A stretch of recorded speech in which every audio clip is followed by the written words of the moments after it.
सबसे पहले बात करते हैं रूस और यूक्रेन के बीच चल रहे युद्ध की। रूस और यूक्रेन का युद्ध फरवरी 2022 में शुरू हुआ था और जनवरी 2026 में भी ये युद्ध पूरी तरह समाप्त नहीं हुआ है।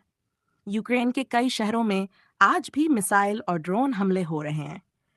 रिहायशी इलाकों को नुकसान पहुंच रहा है और आम नागरिकों की जान जा रही है। इस युद्ध की वजह से लाखों लोग अपने घर छोड़ने को मजबूर हुए हैं। यूरोप में ऊर्जा संकट बढ़ा है और महंगाई ने आम लोगों की कमर तोड़ दी है। रूस इसे अपनी सुरक्षा का मुद्दा बताता है, जबकि यूक्रेन इसे अपनी आज़ादी और संप्रभुता की लड़ाई कहता है। ये युद्ध आज भी दुनिया की राजनीति का केंद्र बना हुआ है। अब चलते हैं मध्य पूर्व की ओर। इसराइल और गाजा के बीच अक्टूबर 2023 में शुरू हुआ युद्ध आज भी पूरी तरह खत्म नहीं हुआ है। हालांकि बीच बीच में सीज फायर की घोषणा हुई, लेकिन गाजा पट्टी में हालात अब भी बेहद खराब हैं। गाजा में खाने पीने की भारी कमी है, अस्पतालों में दवाइयां नहीं हैं, लाखों लोग बेघर हो चुके हैं। इस युद्ध में सबसे ज्यादा नुकसान बच्चों, महिलाओं और आम नागरिकों को हुआ है।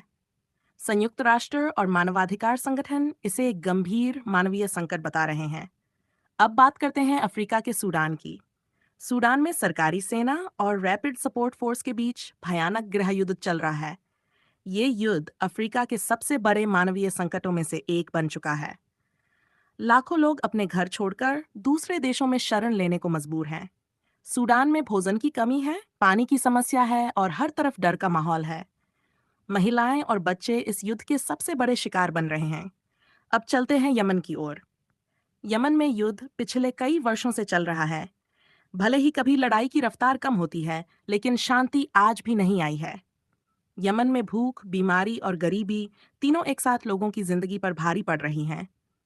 कुपोषण से पीड़ित बच्चे, खराब स्वास्थ्य सेवाएं और टूट चुकी अर्थव्यवस्था यमन की सच्चाई बन चुकी है। अब बात करते हैं इजराइल और ईरान के बीच बढ़ते तनाव की। इजराइल और ईरान सीधे युद्ध नहीं लड़ रहे हैं, लेकिन यह एक प्रॉक्सी वॉर है। लेबनान, सीरिया, यमन और रेड सी क्षेत्र में इन दोनों देशों का असर साफ दिखाई देता है। अगर ये तनाव सीधे युद्ध में बदला, तो पूरा मध्य पूर्व एक बड़े युद्ध की चपेट में आ सकता है।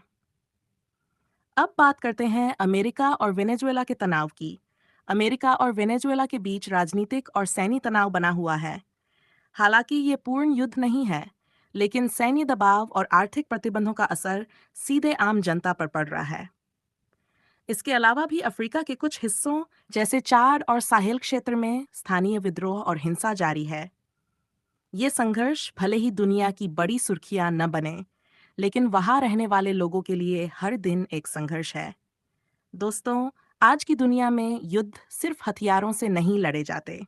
इन युद्धों का असर बच्चों की पढ़ाई, लोगों की नौकरियां और पूरी वैश्विक अर्थव्यवस्था पर पड़ता है। युद्ध कभी समाधान नहीं होता, शांति ही एकमात्र रास्ता है। अगर आपको ये रिपोर्ट उपयोगी लगी हो, तो वीडियो को लाइक करें, शेयर करें और चैनल को सब्सक्राइब जरूर करें। आपका क्या मानना है? क्या दुनिया को अब शांति की ओर बढ़ना चाहिए? कमेंट में अपनी राय जरूर लिखें। धन्यवाद। अगर